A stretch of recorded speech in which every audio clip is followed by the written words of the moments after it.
राहुल ने अपनी car start की और काफ़ी तेज़ स्पीड से वहाँ से निकल गया। उसकी गाड़ी की तेज़ रफ्तार की डस्ट में नील ने खांसते हुए कार्तिक से कहा,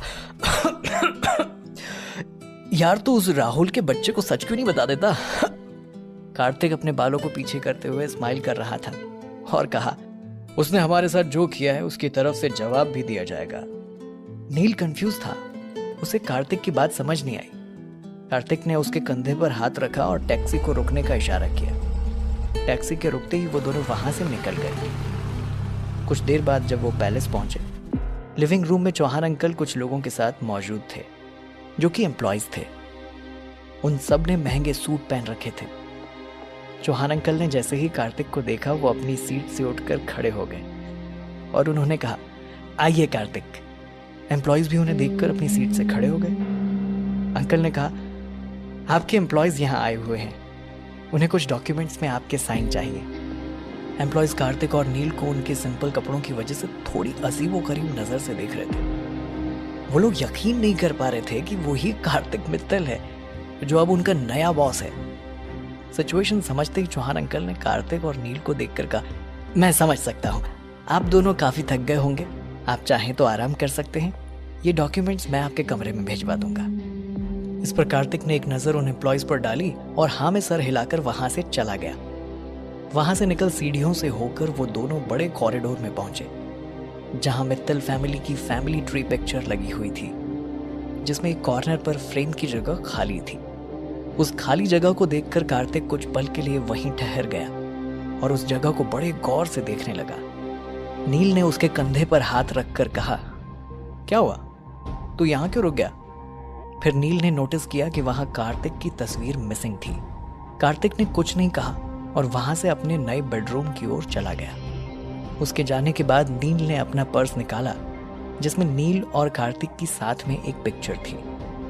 उसने उसमें से अपनी तस्वीर फाड़कर कार्तिक की तस्वीर वॉल के उस खाली कॉर्नर में पेस्ट कर दी और खुश होकर बोला, अब जब नील कर दी तो ये चांस मेरे हाथों से निकल जाना था। माँ के जाने के बाद मुझे लगा कि अब कुछ चाहिए ही नहीं, पर उनका मेरे लिए इतना प्यार देखकर ऐसा करना और यहाँ वापस आकर इस घर का हिस्सा बनना ही मेरे लिए एक इकलौता मकसद बन गया। ये बोलकर उसने गहरी सांस ली और कहा, बस इसलिए मैंने कभी अपनी सच्चाई किसी को नहीं बताई। नील बड़े गौर से उसकी बातें सुन रहा था। उसने अपनी आईब्रो उचकाकर कहा, बड़े लोग बड़ी बातें, खैर वो सब तू छोड़। अब ये सोच कि शैनन के सामने तेरी सच्चाई आएगी तो वो क्या करेगी मेरे भाई। ये बोलकर नील कार्तिक के फेस एक्सप्रेशन को नोटिस करने लगा, लेकिन उसके चेहरे पर कोई भाव ही नहीं थे। उसने अपने बेडरूम में लगी बड़ी सी विंडो ओपन कर दी जहां से लगभग सारा दिल्ली नजर आ रहा था। नील ने भी उसकी चुप्पी को इग्नोर कर दी और शावर लेने चला गया। उसके जाने के बाद कार्तिक ने जैसे ही अपनी शर्ट उतारी, उसकी नजर चाय के दाग पर पड़ी। उसने सोचा, दुनिया में कुछ लोग कितने इनोसेंट होते हैं। कुछ देर में नील शावर लेकर वापस आ चुका था। बाहर आकर उसने अपने गीले बालों को टॉवल से सुखाते हुए कहा, सुन भाई, मैं यहाँ नहीं रहने वाला। कार्तिक सवालिया नजरों से उसे देखने लगा तो नील ने आगे कहा, भाई जितना बड़ा तेरा बाथरूम है ना, उतना बड़ा तो हमारे उस बार का ग्राउंड फ्लोर हुआ करता था जहां हम दोनों वेटर थे। और इतने बड़े बाथरूम में साबुन गिर जाए तो तुझे पता है कितनी मुश्किल होती है ढूंढने में। और हर तरफ बड़े बड़े शीशे लगे हुए हैं। यार तू ही बता, नहाते वक्त कौन अपने आप को देखता है? कार्तिक उसकी बातें सुनकर हंसने लगा। शाम के 7 बज चुके थे। नील और कार्तिक बाहर के लिए निकल रहे थे। वो दोनों जैसे अपनी गाड़ी से पैलेस के बाहर थोड़ा आगे निकले, गेट पर उन्हें किसी लड़की की परछाई नजर आई। कार्तिक ने ड्राइवर को गाड़ी पीछे लेने के लिए कहा। गाड़ी बैक होते ही उसने गौर से उस लड़की को देखा। वो लड़की कोई और नहीं बल्कि वही बैंक वाली रिसेप्शनिस्ट शेफाली थी। शेफाली को देखकर कार्तिक हैरान हो गया और गाड़ी से बाहर आ गया। तुम यहाँ क्या कर रहे हो? शेफाली ने कुछ डॉक्यूमेंट्स उसे पास किए और कहा, मैं आपको ये डॉक्यूमेंट्स देने आई थी। आपके डॉक्यूमेंट्स का सारा काम पूरा हो चुका है। अब आप पूरी तरह से इस विरासत के मालिक हैं। कॉन्ग्रेचुलेशंस। कार्तिक ने वो पेपर लिया और कहा, इसे तुम किसी और के हाथ भी भेज सकती थी, खुद क्यों आई?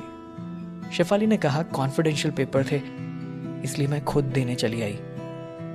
कार्तिक ने एक नजर ऊपर से नीचे तक उस पर डाली और कहा, कहो क्या कहना चाहती हो? कॉन्फिडेंशियल पेपर तो देने नहीं आई हो तुम? जवाब में शेफाली ने कहा, उम्मीद करती हूँ कि आप आगे से अपना पैसा सिटी बैंक में ही डिपॉजिट रखेंगे। मेरी वजह से आप दूसरा ऑप्शन नहीं देखेंगे। मैं अपनी हरकत के लिए शर्मिंदा हूँ। उसके चेहरे पर बच्चों की तरह मासूमियत थी और उसकी आवाज में सच में एक शर्मिंदगी भरी झलक थी। कुछ सोचकर कार्तिक ने कहा, एक शर्त पे मैं तुम्हें माफ कर सकता हूं। शेफाली ने तुरंत उसकी तरफ देखा तो कार्तिक ने कहा, मैं पार्टी में जा रहा हूं, क्या तुम मेरे साथ आना पसंद करोगी? देखो, कोई जबरदस्ती नहीं है, जैसा तुम्हारा मन। ये बोलकर कार्तिक उसके जवाब का वेट करने लगा। शेफाली पहले थोड़ा हिचकिचाई, पर फिर उसने हाँ में सर हिला दिया। फिर वो अपने कपड़ों की ओर देखकर कहने लगी, लेकिन मैंने तो ऑफिस के कपड़े ही पहन रखे हैं। ये सुन कार्तिक के चेहरे पर हल्की सी मुस्कान आ गई और उसने कहा, तुम उसकी टेंशन मत लो। ये कहकर उसने शेफाली को गाड़ी में बैठने का इशारा किया और फिर तीनों वहां से निकल गए। शेफाली गाड़ी की विंडो से बाहर का नजारा देख रही थी। कुछ देर बाद कार्तिक ने ड्राइवर से कहकर एक बड़े से कपड़ों के शोरूम के बाहर गाड़ी रुकवा दी।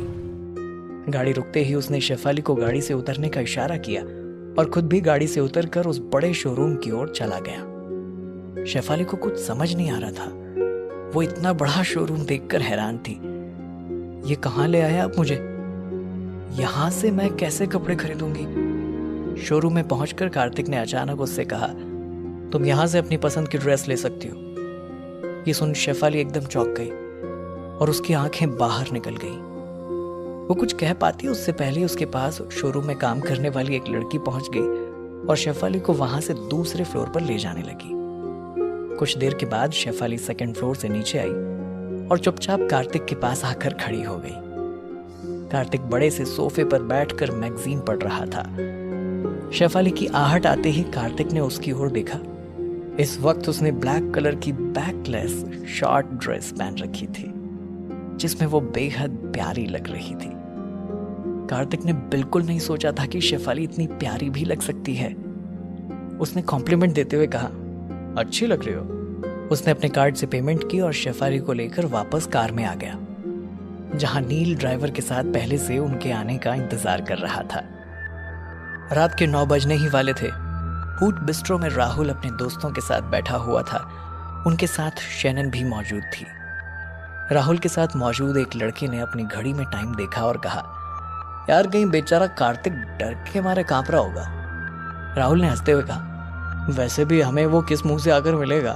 भीख मांगने से फुर्सत मिले तब ना। वो सब इस बात पर हंसी रहे थे कि कार्तिक की आवाज आई। मेरा इंतजार कर रहे थे। अचानक कार्तिक को सामने देख कुछ पल के लिए राहुल और उसके दोस्त थोड़े हैरान हो गए, क्योंकि हमेशा सिंपल लुक में रहने वाला कार्तिक आज ब्रांडेड और कीमती कपड़ों में उसके सामने खड़ा था।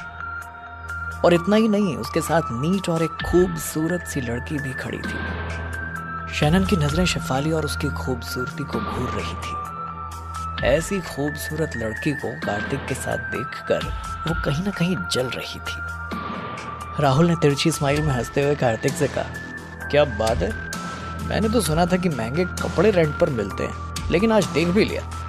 ये बोलकर उसने कार्तिक के कोट की कॉलर में लिखा हुआ ब्रांड नेम देखा। उसकी नजर शेफाली पर पड़ी। वो उसके टोन्ड लेग्स को घूर कर देखने लगा। उसे अजीब सी निगाहों से देखते हुए वो उसके करीब होकर गुजरा और फिर उसने कार्तिक से आईब्रोज उचकाकर कहा, लड़की भी रेंट पर लाता है या किसी से भीख मांग कर लाया? ये बोलकर राहुल और उसके दोस्त एक बार फिर से हंसने लगे। नील को राहुल की बात सुनकर गुस्सा आ रहा था। उसने कहा, क्या बकवास कर रहा है तू? राहुल ने नील को देखकर मुंह बनाकर कहा, अच्छा तो तेरी आदत नहीं गई वकालत करने की? इसी बीच वहां का ओनर राहुल को ग्रीट करने के लिए पहुंचा। उसने अचानक कार्तिक को वहां देखकर कहा, तू यहाँ क्या कर रहा है? और उसे घूरने लगा। कार्तिक ने राहुल की ओर देखते हुए ओनर से कहा, आपके बार की सबसे महंगी स्कॉच लेकर आइए। उसके इस ऑर्डर पे ओनर ने मुंह बनाकर कहा, तेरा दिमाग खराब हो गया क्या? मैं तुझ जैसे के लिए स्कॉच क्यों लेकर आऊंगा? कार्तिक ने नील पर एक नजर डाली। नील ने अपने पास पॉकेट से एक कार्ड निकालकर ओनर को पास किया और कहा, ये रही आपकी पेमेंट। ओनर उन दोनों के बदले हुए हाव भाव को देखकर बड़ा हैरान था। फिर कार्तिक ने राहुल से कहा, जहां तक मुझे पता है कि मुझे तू कोई चैलेंज देने वाला था। उस दिन तूने पिलाने की कोशिश की थी, आज मैं पिला रहा हूँ। वैसे भी हारने के बाद नहीं मिलेगी। ये सुन झुंझलाए हुए राहुल ने कार्तिक का कॉलर पकड़ने की कोशिश की, लेकिन कार्तिक पर इसका असर न देखकर राहुल ने झटके से उसकी शर्ट की कॉलर छोड़ दी। शैनन ने राहुल को संभालने की एक्टिंग की और फिर कार्तिक और शेफाली को घूरती हुई बोली, तुम दोनों कंपटीशन में लड़ लेना।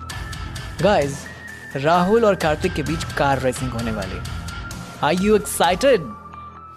राहुल ने कार्तिक के गाल से हिलाते हुए कहा, लेकिन कार रेसिंग के लिए इस गरीब के पास कार भी तो होनी चाहिए ना। राहुल की बात पर एक बार फिर उसके सारे दोस्त और शैनन जोर जोर से हंसने लगे। राहुल का इस तरह से बात करना शेफाली को काफी अजीब लग रहा था। वो बार बार हैरान होकर कार्तिक को देख रही थी, लेकिन कार्तिक उसे आंखों से चुप रहने का इशारा कर रहा था। अब तक शेफाली को समझ में आ गया कि राहुल और कार्तिक आपस में दोस्त तो बिल्कुल नहीं है। कार्तिक के चुप रहने पर राहुल ने अपने कंधे उचकाकर कहा, कोई बात नहीं, तू अपनी BMW के साथ अपनी उस रेट्रो स्कूटर से रेस लगाकर मुझसे हार जाना। कार्तिक ने जवाब में मुस्कुराते हुए कहा, और अगर जीत गए तो वो भी देख लेते हैं। राहुल बार से बाहर निकलते हुए बोला। बिस्ट्रो से कुछ दूरी पर रेसिंग के लिए पहले से ही स्टार्टिंग और फिनिशिंग लाइन बना दी गई थी। सभी वहां पहुंच गए थे।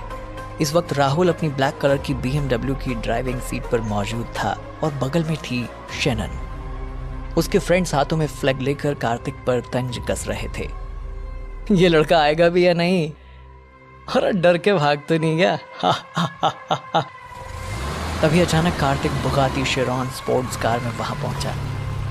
कार्तिक को इतनी महंगी कार में देखकर राहुल और शैनन का मुंह खुला का खुला रह गया।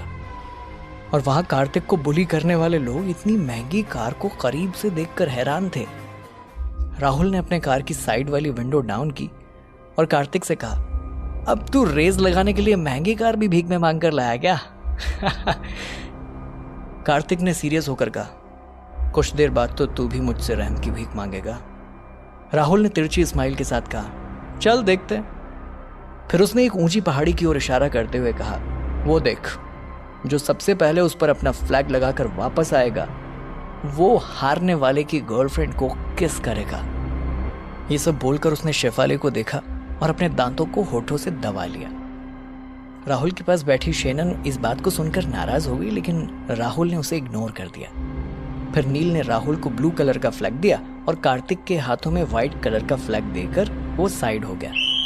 विसल की आवाज सुनते ही दोनों ने स्पीड से कार चलाना शुरू कर दिया। कार्तिक की स्पोर्ट्स कार होने की वजह से वो इतनी ज्यादा तेज चल रही थी कि शैनन चाहकर भी उसे देख नहीं पा रही थी। इस वक्त कार्तिक पूरी स्पीड से अपनी कार ड्राइव कर रहा था। इस बीच उसने कई बार शेफाली को भी देखा। शेफाली के चेहरे पर डर के बिल्कुल भी कोई भाव नहीं थे।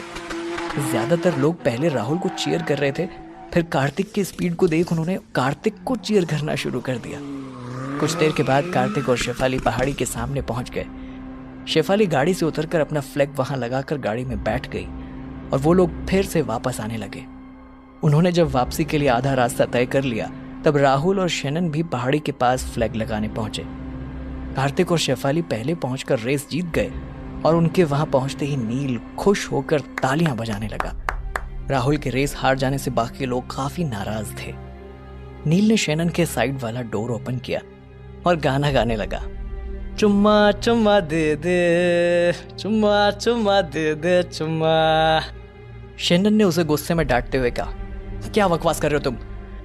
नील ने मासूमियत से कहा, मैं बकवास नहीं कर रहा हूं, तुम्हारे बॉयफ्रेंड ने कहा था हारने वाले की गर्लफ्रेंड जीतने वाले को किस करेगी, और वो भी उसके होठों पर। ये बोलकर वो एक बार फिर से गाना गाने लगा, चुम्मा चुम्मा दे दे। शैनन ने गुस्से से राहुल की ओर देखा।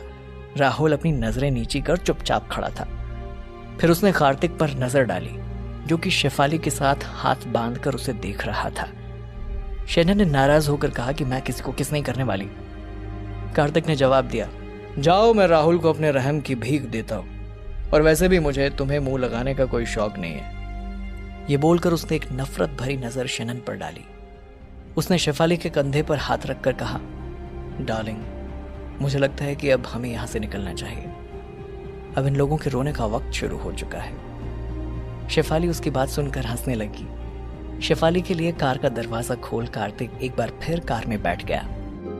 कुछ देर के बाद शेफाली ने बस स्टॉप की ओर इशारा कर कहा, आप लोग मुझे प्लीज यहीं पर ड्रॉप कर दीजिए, मैं खुद घर चली जाऊंगी। कार्तिक ने सीरियस होकर कहा, अगर तुम चाहो तो हम तुम्हें तुम्हारे घर ड्रॉप कर सकते हैं। शेफाली ने अपनी स्वीट सी आवाज में कहा, नो थैंक्स, मैं नहीं चाहती कि आप लोगों को मेरी वजह से परेशानी हो, आप प्लीज मुझे यहीं ड्रॉप कर दीजिए। बस के रुकते ही शेफाली उसमें से उतरकर बस स्टॉप की ओर चली गई। कुछ सोचकर कार्तिक भी उसके पास गया और बोला, तुम मुझसे चाहती क्या हो? शेफाली उसकी ओर देखने लगी। कार्तिक ने उसकी आंखों में आंखें डालकर कहा, कहो, कहना क्या चाहती हो?